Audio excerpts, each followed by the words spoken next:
And I want to say this to the television audience. I made my mistakes, but in all of my years of public life, I have never profited from public service. I've earned every cent. And in all of my years of public life, I have never obstructed justice. And I think, too, that I can say that in my years of public life, that I welcome this kind of examination, because people have got to know whether or not their president is a crook. Well, I'm not a crook.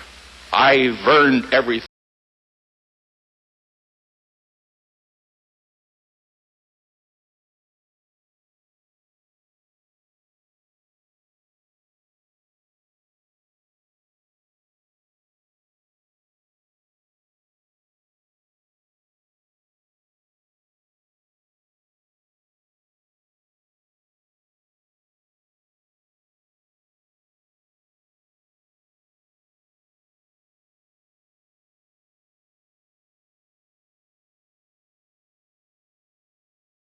As we sit here on the night before the impeachment vote of Donald J. Trump, on this historic night, I thought of inviting someone on the podcast who was very much a part of the abuse of office on the part of President Richard Nixon, who was under investigation and going through impeachment hearings back in 1974.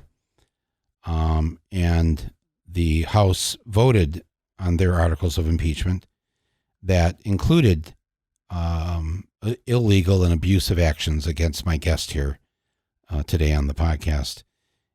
And as a result of the House committee voting in favor of these articles, within a number of days, Richard Nixon decided he did not want to wait for the vote that was surely going to take place on the House floor and remove him, be the first president to be removed from office, because the Democrats had the Senate and he was going to get convicted, so he resigned. But my guest here today on the podcast, he was somebody who was a patriotic American. He was a former Marine. Before that, he was born in Chicago, grew up partly in Detroit, went to the Cranbrook School there, and all my fellow Michiganders, we all know Cranbrook. Parents had wanted him to be a concert pianist. And instead, tragically, his mother and his sister died. And at that point, his life changed in a profound way. So in 1954, he found himself, after having gone to, I think, Harvard and Oxford, joining the Marine Corps to, do his bit to support the defense of the country. And upon getting out of the Marine Corps, eventually worked for the Rand Corporation, which is that was hired often by the Pentagon and others in the government to do analysis and other research activities. And he was hired to do these research activities, and eventually worked in the office of the Secretary of Defense under Lyndon Johnson. That man's name was Robert McNamara.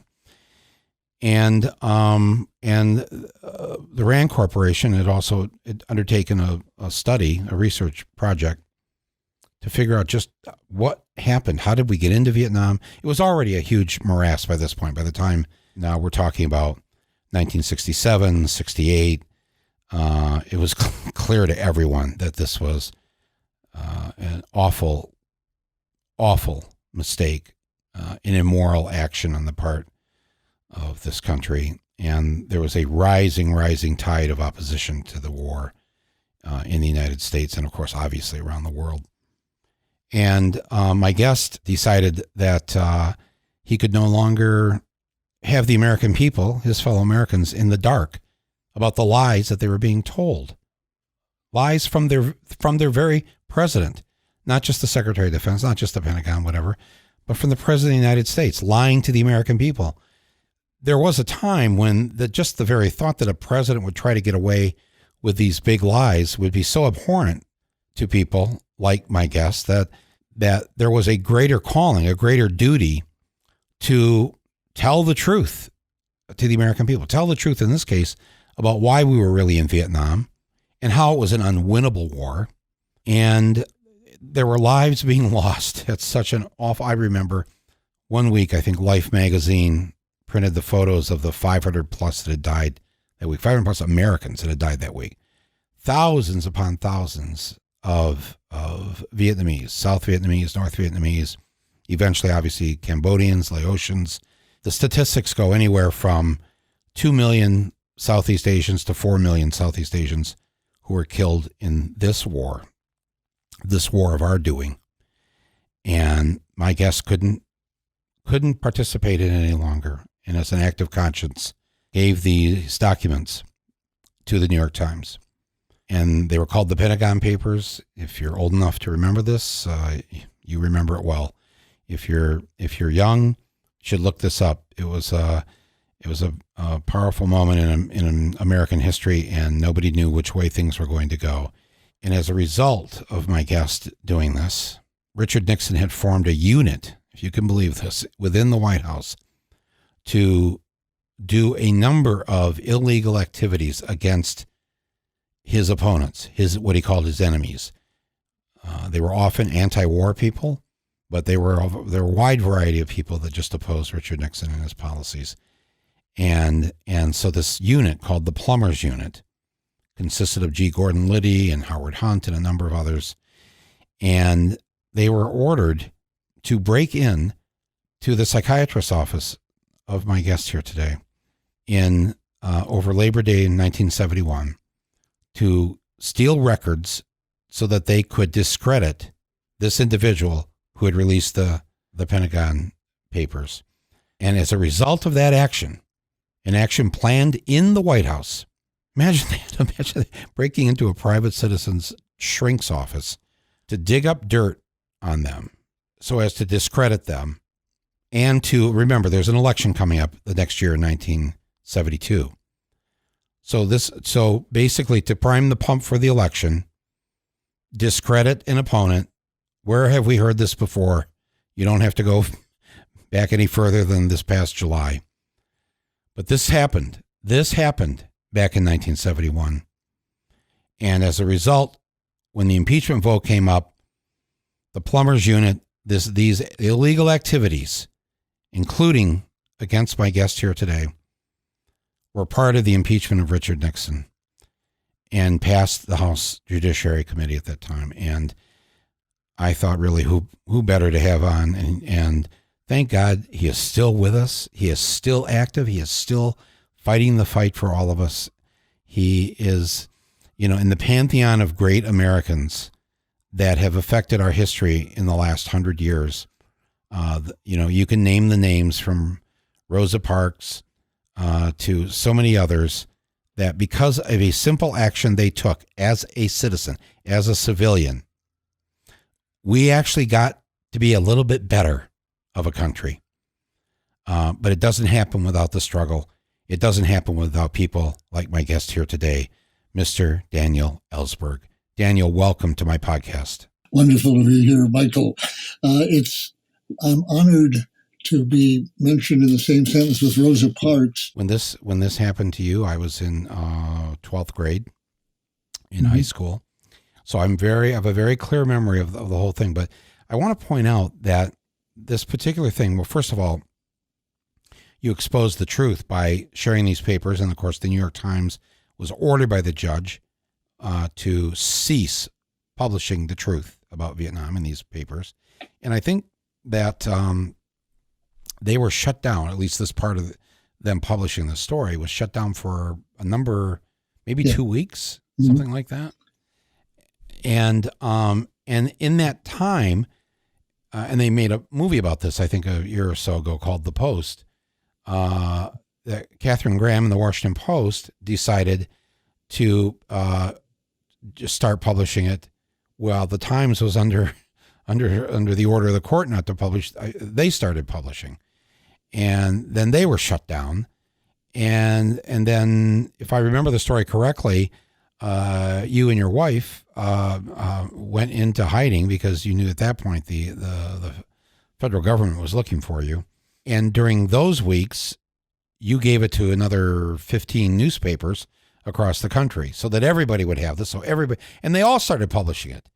And it was just like, Do I have that correct? The president was saying, and the attorney general was saying, that the publication of these papers was of immediate hurt the national security of the United States during wartime, and that anybody publishing this was directly hurting the national security. And yet 17 newspapers who looked at those documents that I gave them, and with the help of other people, by the way, and looked at it and said, we don't agree with that. We think the public needs to know this, and we don't see that this top secret history is going to hurt the United States at all. And on the contrary, it will help it by letting us understand what's going on. And they defied the president and the attorney general. There were 4 injunctions. The Boston Globe, after the Washington Post and the New York Times, the Boston Globe was enjoined, the St. Louis Post-Dispatch was enjoined. Eventually they gave up because with eventually 17 papers involved, one of the prosecutors said, well, it's like herding bees. We can't stop this. But and then it went to the Supreme Court. But this was in effect a wave of civil disobedience across the country by newspapers, one after another, which, as you know, Michael, are not sort of public interest pro bono organization. They're not nonprofit NGOs exactly.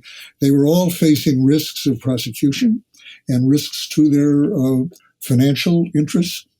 And I don't think there's been anything like that in any country that I've ever heard of, where so many important institutions simply defied the executive branch and risked prosecution and risked injunctions to put out the truth. So it was a very admirable period, which, to my surprise, they don't particularly celebrate when the anniversaries come along. The Post and the Times tend to congratulate themselves reasonably for what they did, but the other 15 newspapers don't seem to recognize the anniversaries, and they really should, because we need to remember that period. We need it right now, when they and all their colleagues are being called enemies of the people. And they rise to that challenge and protect our democracy as they did then, or let themselves become channels for government handouts, as in so many other countries. So this thing that happened with, so they obviously the Nixon administration, they're furious that this has happened. Most of as I remember, the Pentagon Papers were showing all the mistakes and all the lies that happened from the early years, from Truman through Eisenhower, Kennedy, especially Johnson. But Nixon had only been in office, a couple of years, and yet took it upon himself to make sure he brought you down. And they had, am I correct that there was even an order to assault you? Their interest was not in going to my psychiatrist's office to get psychoanalyst office, to get information to discredit me. I'm already facing 12 felony counts, and whatever my for what I had actually done, copy these papers. There was no question of fact involved here. I acknowledged that from the beginning. So discrediting me was not going to affect the outcome of the trial, and the outcome of the trial, in fact, wasn't what Nixon was concerned about very much anyway. What they wanted was information to blackmail me with, to threaten me with revealing, so that I would stop saying what I knew to be Nixon's current strategy. Now, the Pentagon Papers ended in '68, before Nixon came in. So they didn't incriminate Nixon, except for his participation under Eisenhower. They didn't say much about Nixon at that time. So he could easily say, well, this was the Democrats who did this, not my policy. I was saying, on the basis of inside knowledge, that he was continuing essentially the same lies and the same threats of escalation, except he was increasing them. He hoped essentially to win in Vietnam by threatening more than the Democrats had ever threatened, namely nuclear weapons against North Vietnam, which are threats directly conveyed, and for which plans for nuclear attacks existed. known to me by people who had actually seen them.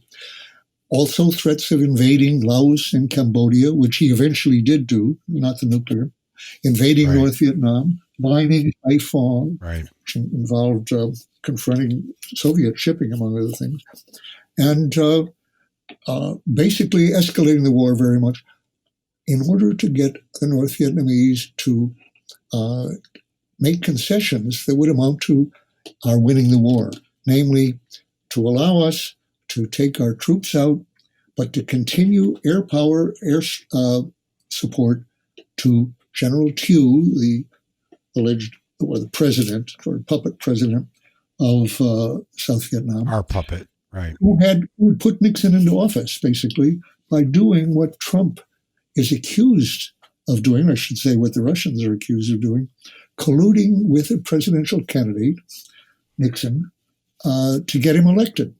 And they did that by refusing Johnson's invitation, which they had earlier accepted, to go to Paris and start negotiations that might end the war.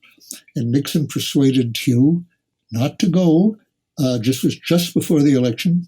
And that Thieu's refusal to go did stop the increase in the polls that Hubert Humphrey had been experiencing right then. He was even with Nixon at that point, and led to Nixon's winning by a very close margin, after which Nixon was indebted, in fact, really controlled by Thieu in a way, because Thieu could have revealed at any point the impeachable acts of Nixon, which Lyndon Johnson described as treason. And I question whether it was treason. It certainly was an impeachable act at that point. So for that, the war continued in the Nixon administration, and then following in the Ford administration until 1975, 6 years later. And before 73, another 20,000 Americans had their names on the Vietnam Memorial, and 500,000 or more Vietnamese had died in order to prevent Nixon from being impeached, basically by revelation by Thieu that he had colluded to win an election with a foreign power earlier. So the analogy, in other words, to right now is rather striking. So essentially, what you're saying is that they wanted those psychiatric files on you to use as they blackmail. hoped they would find things that I wouldn't want out, and they could keep me from repeating or saying that Nixon was making nuclear threats, that he intended to continue the war was likely to get larger. Above all, they feared that I had documents. Right. And I didn't. I had documents, but not what they feared. And I could have had, because there were people who left the administration when some of that escalation did occur, very creditably resigned from the National Security Council over the invasion of Cambodia, but they didn't take documents with them or give them to me or anybody else. As one of those people, Roger Morris, a deputy to Kissinger, said later, it was the greatest shame of his life that they had not revealed documents at that time. He said, we should have thrown open the safes and screamed bloody murder, because that's exactly what it was. Afraid that they had given me documents like that, and they had to keep me quiet. And that's why they later brought people up when they hadn't found material in Dr. Fielding's office with which to blackmail me. They then brought a dozen Cuban Americans, veterans of the Bay of Pigs, on May 3rd, 1972, to the steps of the Capitol with orders to incapacitate me totally. And this was in a week when, on the tapes, Kissinger and Nixon are discussing possible use of nuclear weapons. Nixon is favoring that. And they were afraid that I would have documents at that point that would forecast that. And they had to shut me up entirely. Wow. So in addition to them knowing that you knew you had information about what Nixon was really up to, and fearing that you had even more information or documents, which you didn't have, but they feared that you might, by breaking into the psychiatrist's office, Dr. Fielding, they would somehow be able to hold some sway over you and control you with whatever information they were going to find. Right. in his office. And as a result of this break-in, and when it became public knowledge, I think through John Dean. John Dean had been told by the effective head of the plumbers, Egil Krog. By the way, they were called plumbers because they thought of themselves as stopping leaks, and essentially that was leaks by me. That's what they were afraid of. The break-in of your psychiatrist's office, Dr. Fielding, though, occurred almost really not quite a full year, but about 9 months before the break-in at Watergate. That's right. They later, actually, the effort to incapacitate me totally, which wasn't carried out because they became, it's a longer story, but they became worried at the time that they were being set up, quote, as patsies to be caught.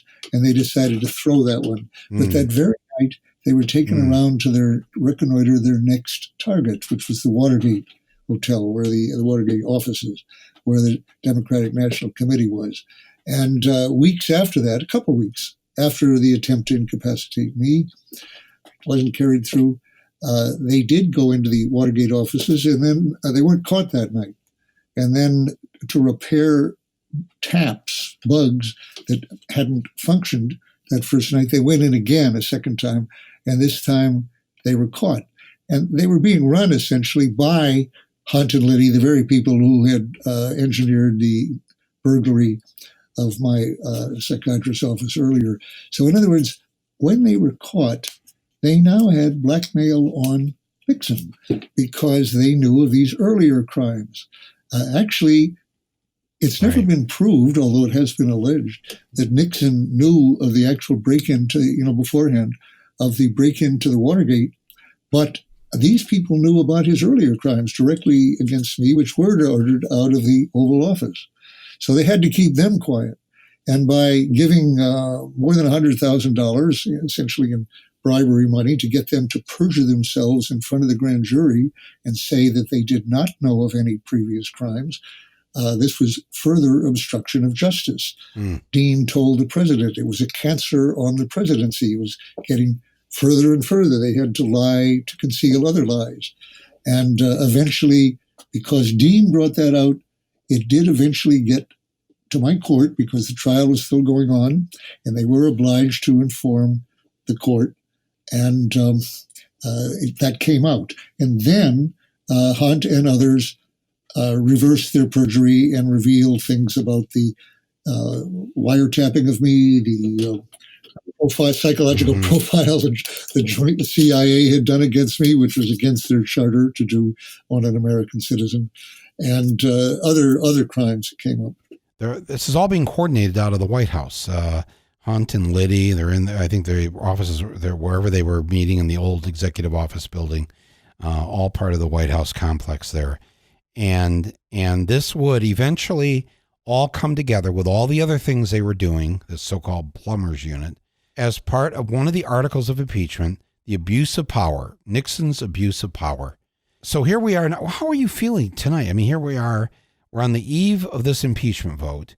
You are a historic figure that the actions that you had bravely taken to tell the truth about Vietnam, and it resulting in this abuse of you, first of all, the break-in at your psychiatrist's office, but also the plan to incapacitate you, and then the cover-up, the obstruction of justice. Just as, by the way, one of the counts of impeachment here against President Trump, which will almost certainly go through tomorrow in the House, is essentially cover-up, obstruction of justice, which he went through, which Trump organized in response to a truth teller, to a whistleblower. Like me. To a whistleblower, like you. And to keep that from being investigated, Trump made absolutely unprecedented orders of cover-up, that no government official could respond to subpoenas by the Congress.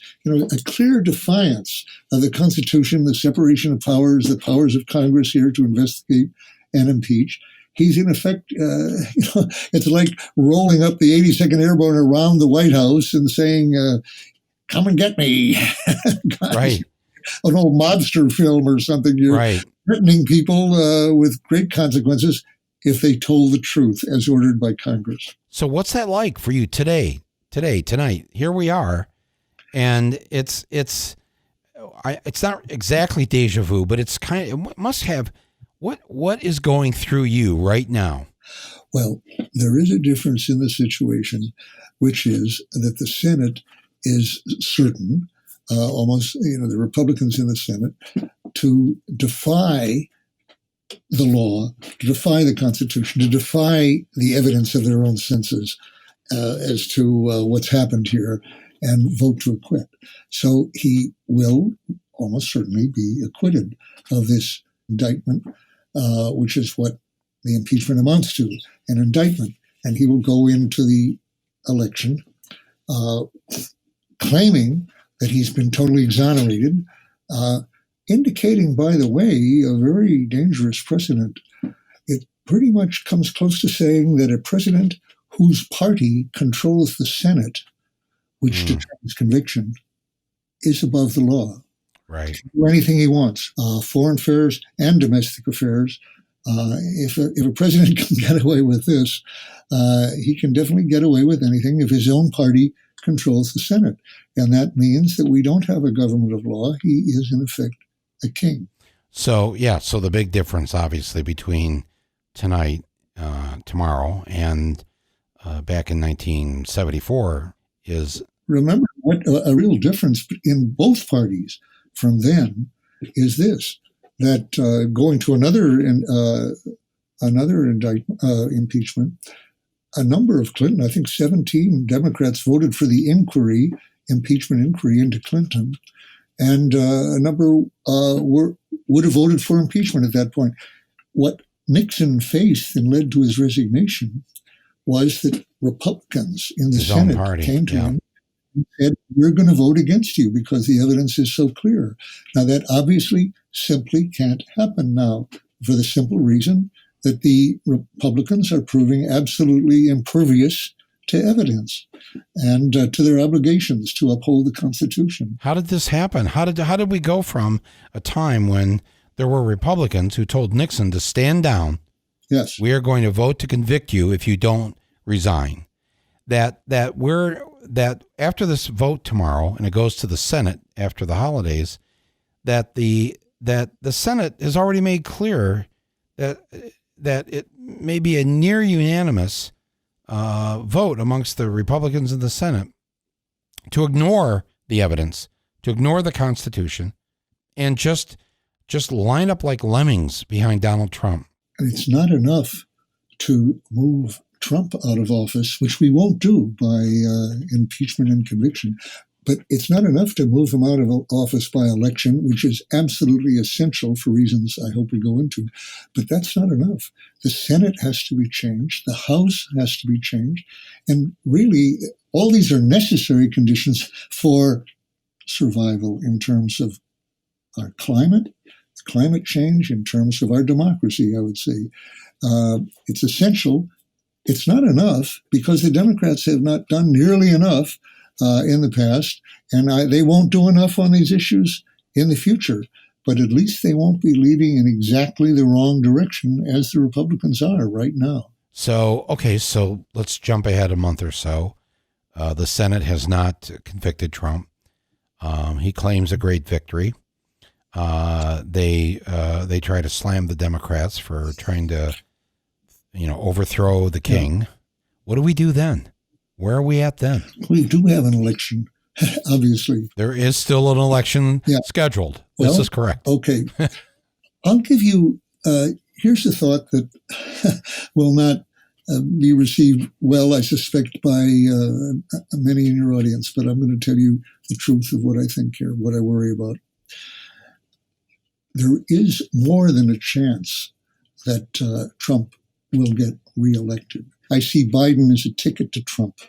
That is that, yes, and not just by those who will vote third party.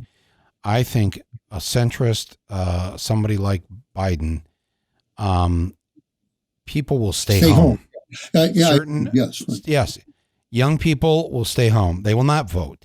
or they will vote for a third party. That's really, I should have put it that way, Michael. You're one of the right. two. The bigger effect probably will be just to stay home, but that will be enough. I asked you, what are we going to do when the Senate doesn't convict Trump? And you said, well, there's an election coming up. And that is very true. We can vote in the primaries, and you should vote for the person who most aligns with you. Don't be playing some kind of weird game of chess. Just vote for who you like the best. And then let that person hopefully win. If not, get behind whoever the person is that wins the nomination. Yes, Bernie Sanders was criticized by many people for doing that in 2016. And that just revealed to me that people on my side, leftists, can be as much in denial as people on the right or anybody else. Because to say he was wrong to support Hillary at that point is to fail to see, to refuse to see that Trump was even worse on balance than Hillary. No, Bernie did the right thing. Bernie. And I'm aware of I accept all of the left criticisms of the Democratic Party and of Hillary specifically and of Obama and of most of these candidates right now, certainly of Biden. Tremendous shortcomings and far from adequate from what we need at all. And nobody's perfect, even from any particular point of view. Even Bernie Sanders and Elizabeth Warren haven't taken on the military-industrial complex, although Bernie has talked about it more than almost anybody else, or nuclear weapons, various things. But, they really are a new voice. I would say I will be backing Bernie Sanders. And remember, Michael, as you know, it's not just who you vote for, who one votes for in the voting booth. That really doesn't matter that much when you come down to it. One vote does not determine elections. It's how you use your activity, your influence, your audience, if you have one, your voice, and especially in the swing states under our current system. Remember, I really, and I think you agree, would like very much to change that current system. So the electoral system college does not rule, and everybody's vote will count in the different states, and you won't have swing states. That exists. That will not be a phenomenon at that point, but it is very much now. So there will be 4 to 10 states that will be critical here, and it will be essential to elect not Trump, whoever it is, even Biden, if we could do it, because short as he is in terms of what we need, it's not Trump. He will not be trying to destroy civilization in terms of climate, which Trump is trying to do, in effect. Right. It's amazing to me that you maintain this level of optimism. What optimism? Where did you hear optimism? I hear you saying that we still have elections. Yeah. We still have a chance. We have at least a chance by next November to stop the madness, the current madness of Donald J. Trump. Yes. That is a possibility. Not necessarily a reality. I agree with you. I think if the election were held today, whoever the Democrat would be, would win the popular vote by more votes than Hillary won it in 2016, but could still lose the Electoral College to Trump. Yeah. Because his loyal supporters have not deserted him. They will be out in force for him. Yeah. I do have to say, that's not to their credit, really. I have to say, yes, a lot of those people are abused. They have been oppressed. They have been ignored by the Democrats as much as by anybody. They've been lied to. They've been left in the lurch, et cetera, et cetera. That's all true. They are a victim. They feel that way and with basis. To respond to that by electing Donald Trump is not to their credit. I don't see any way around that. No, and we are talking about white people. I am the Trump demographic. I am an angry white guy over the age of 50 with a high school education. So I know these guys because I grew up with them. I still know them back home here. And I understand why they're upset. I understand why, even though some of them don't agree with Trump, saw him as the human Molotov cocktail that they could throw into the system to just blow things up because their lives have been so miserable for the last 10, 20 years. I get it. I get that. But what I say to them is this. You know who else has it miserable? Black people. Black African Americans. So as much as Black America has been punked on, as much as they've had to go through, or Native Americans, who has it worse than them? And yet, what do when they come out to vote? They vote for the Democrat. They vote for the Democrat every time. They don't say, oh, nobody's done anything for me, so I'm either going to stay home or I'm going to vote. I don't care if Trump gets in there. 98% of Black women voted against Trump. Voted for, mostly obviously for Hillary. They voted for Hillary. And yet, are they not as abused as Lunch Bucket Joe from Macomb County in Michigan? I would say yes. I would say they've had to go through the struggle that poor white people have to go through. But what is it? Why don't Black people just say, to hell with this? I'm going to vote for Trump. How does that argument go over? In other words, Yeah, not very well. Not very well.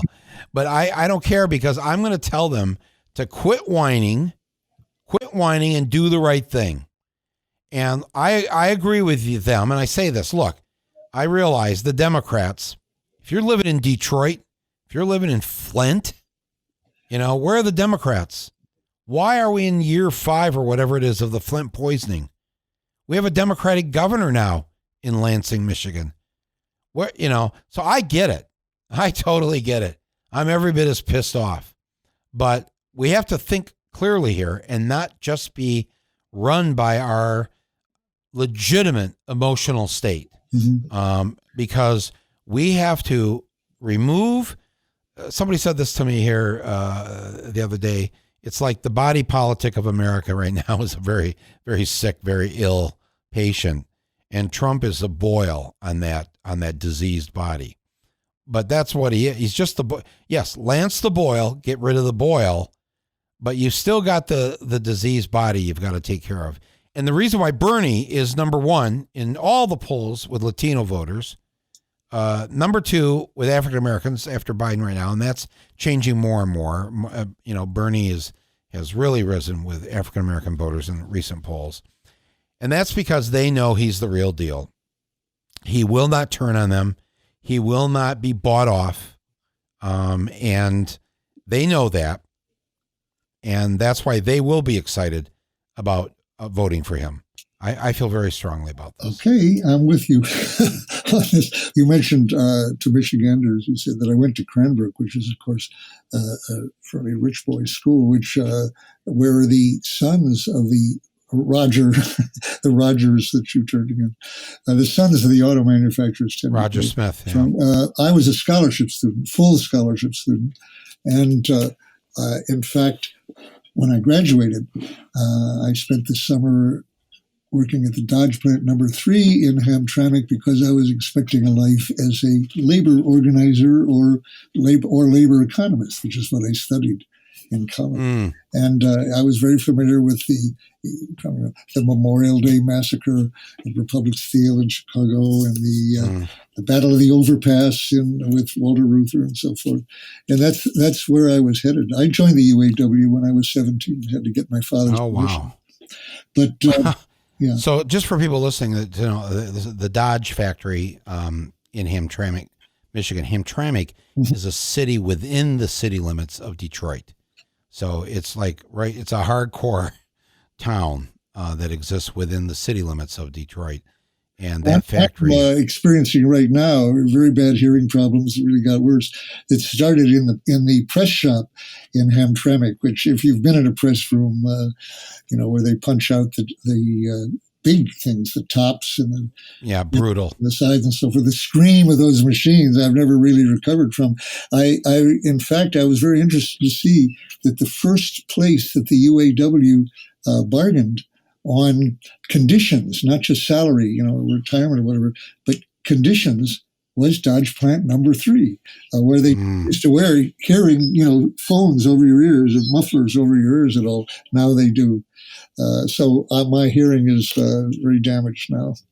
Well, I'm sorry about that, and I'm sorry that Detroit and Hamtramck is responsible for this. And then I became a Cold Warrior, as did a lot of the unions, in fact, at that time, and went in a different direction. But certainly, I didn't imagine. In favor, the best thing I can say for the Democratic Party now is that it has Alexandria Ocasio AOC in it. It has Bernie Sanders. It has Elizabeth Warren. And I must say, it didn't dream in 2016 at the beginning of the campaign that an old Jewish socialist could come close to getting that nomination or had a real crack at getting it. I don't think Bernie himself imagined that at the beginning. And no, he didn't. The possibility of taking over the Democratic Party, which is not an overnight thing, it takes long organizing and long work in emulation of what the right wing did, the right wing youth in particular. I think Young Americans for Freedom and so on, they took over the Republican Party after the defeat of their candidate, Goldwater, in 1964. He was totally destroyed, lost, anything but a few states in the South. 16 years later, they had taken over the Republican Party to the point where they got Ronald Reagan in 1980. Well, we don't have, in a way, 16 years to do something about climate, but the idea of working politically to change the possibilities in this country is the challenge to us. We can't go on as of now. And getting either Sanders or Warren in, which will be very hard, odds against it, I would say, we need that. And got to do our best, even if it's a long shot, to do that. Because, as Noam Chomsky puts it, Republican Party today is the most dangerous political organization in human history. That sounds almost necessarily crazy, hyperbolic. How can one say anything like that? And what he's referring to is the fact that, as he says, they are doing their absolute best monolithically to favor the short-run interests of ExxonMobil and others and put CO2 into the atmosphere as fast as they can. Right. There's never been anything like that. We've never faced a conscious challenge like that, ever. That's so true. I want to ask you, just before we close here, something about, there's a documentary. It's actually my favorite documentary of all time. It's called Hearts and Minds by the director, Peter Davis. You appear prominently in this documentary. This was made back in 1975, 76. And he interviews you. War, it was just before the end of the war. Okay, so I think he probably started this back in 72, 73, the project itself. Oh yeah, no, it was done in 72, 73, right? Yeah, and it came out in 75, I believe, and won the Oscar for Best Documentary. It's no surprise that in a very poor country, you can find people who will wear foreign uniforms. What has always surprised us, what we've never been willing to predict or understand, is that the Vietnamese communist leadership can find enough people to live in the tunnels, fight for nothing, wearing ragged shorts year after year under the American bombs. A war in which one side is entirely financed and equipped and supported by foreigners is not a civil war. The only foreigners in that country were the foreigners we financed in the first part of the war and the foreigners we were in the second half of the war. Basically, we didn't want to acknowledge the scale of our involvement there. We didn't want to realize that it was our war, because that would have been to say that every casualty on both sides was a casualty caused by our policy. The question used to be, might it be possible that we were on the wrong side in the Vietnamese War? But we weren't on the wrong side. We are the wrong side. Wow. So that is maybe one of the most profound statements I've ever seen in a documentary. that we are the wrong side.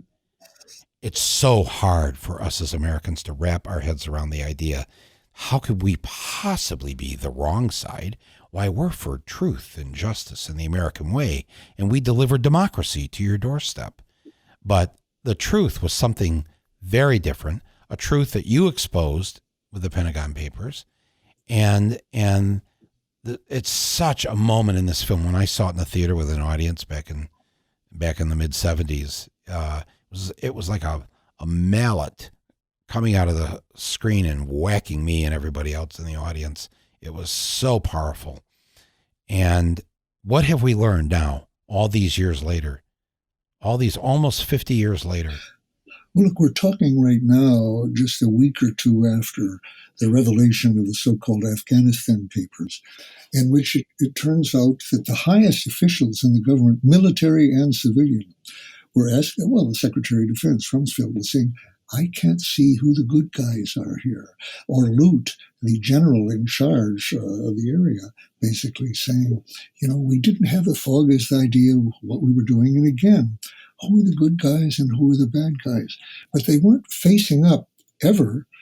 They were recognizing that we were in an endless stalemate, that we were making no progress, that the statements about progress all these same people were making to the American public and the president was making were false. That wasn't happening. And it can go on again. Not one of them, I think, revealed that at the time. But what they haven't faced up to is our role there, which is foreign invaders, foreign occupiers. And none of these sides on the thing were terribly noble, admirable in all respects. Who is, in effect? But there were some people there who really had no right to be there killing people, and that was us. What they hadn't faced up to was an imperial role here, an empire, where we thought we had the right to remake other nations and to decide regime change. And regime change is the virtual definition of empire. Now, the notion that we have a right to go on killing Afghans for whatever reason, protecting women there and who need protecting, but whatever, that we have a right to be killing Afghans right now and losing some Americans, but at a 10 or more to 1 rate, killing Afghans is something American people haven't faced up to. And that's true elsewhere. And in Yemen right now, we're supporting the Saudis, giving them weapons, selling them weapons, servicing their planes, refueling their planes, giving them target information, which they largely use to kill civilians in Yemen and to blockade them and produce famines there.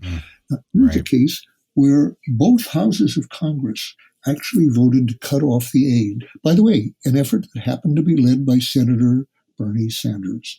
But he got actual votes. That had never happened since... From Republicans. We did it since 1973 when Congress cut off the votes for Vietnam. That was the first time in history where I think any legislature had cut off funding for an ongoing war on that time. And it's the second time except that Trump vetoed it.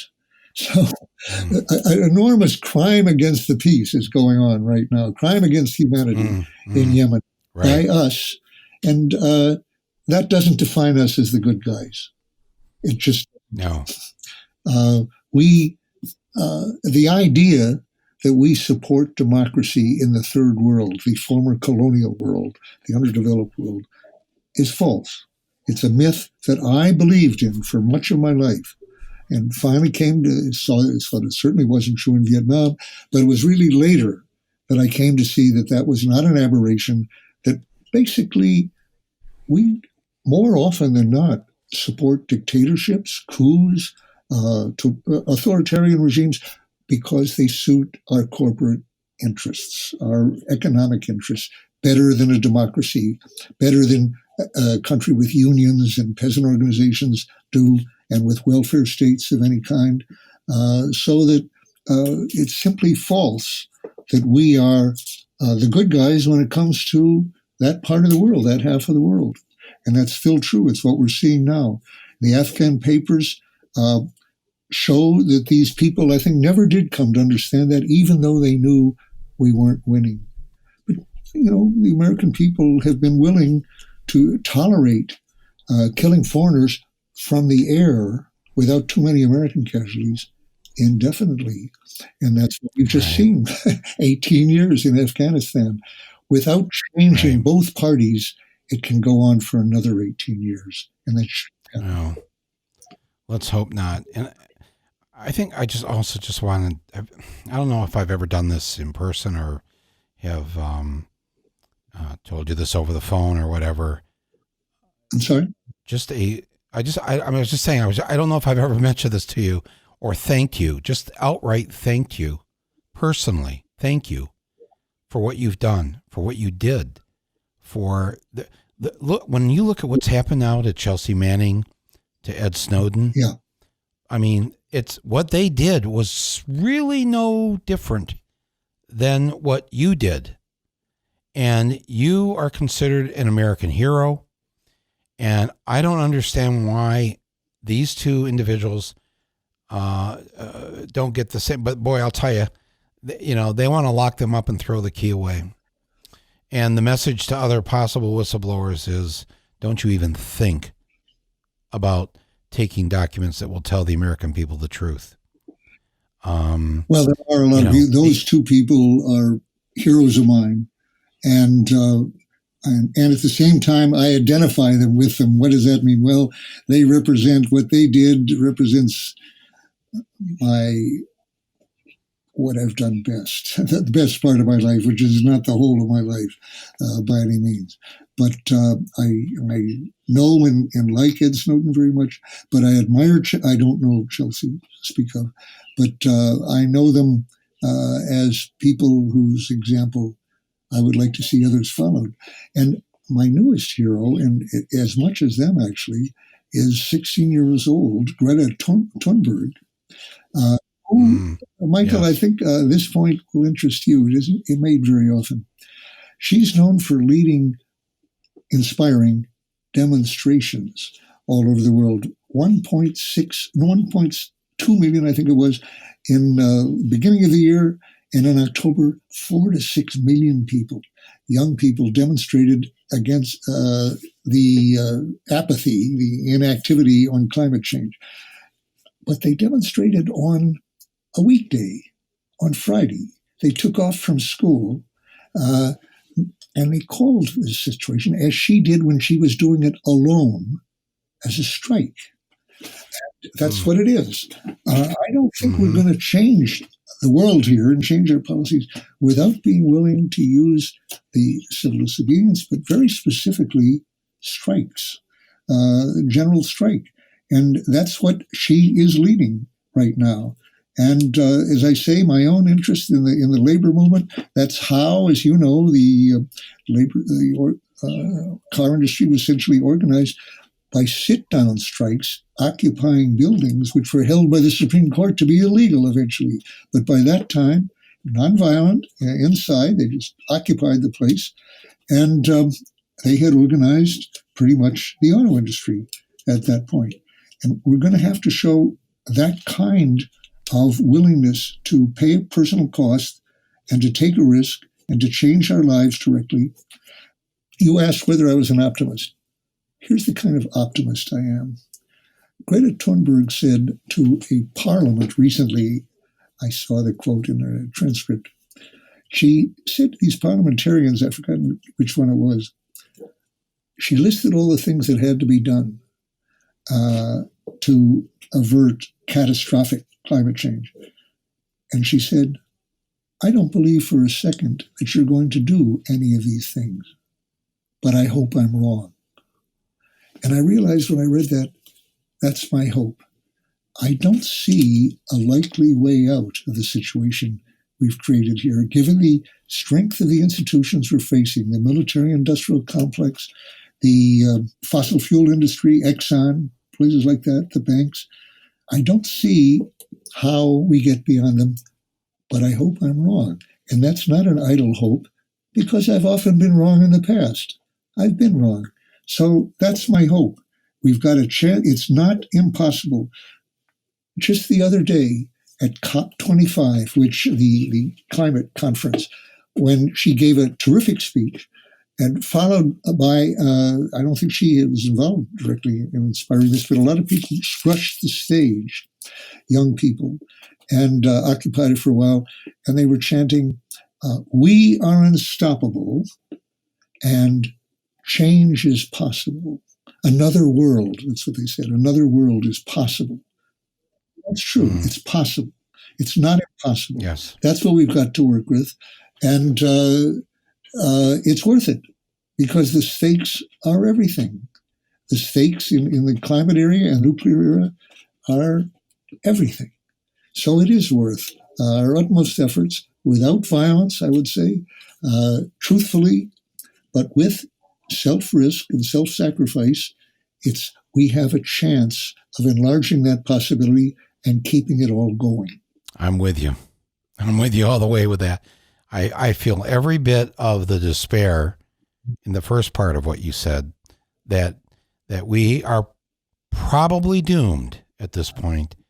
But the one hope is that if people get active now, strike now, fight now, we have that chance.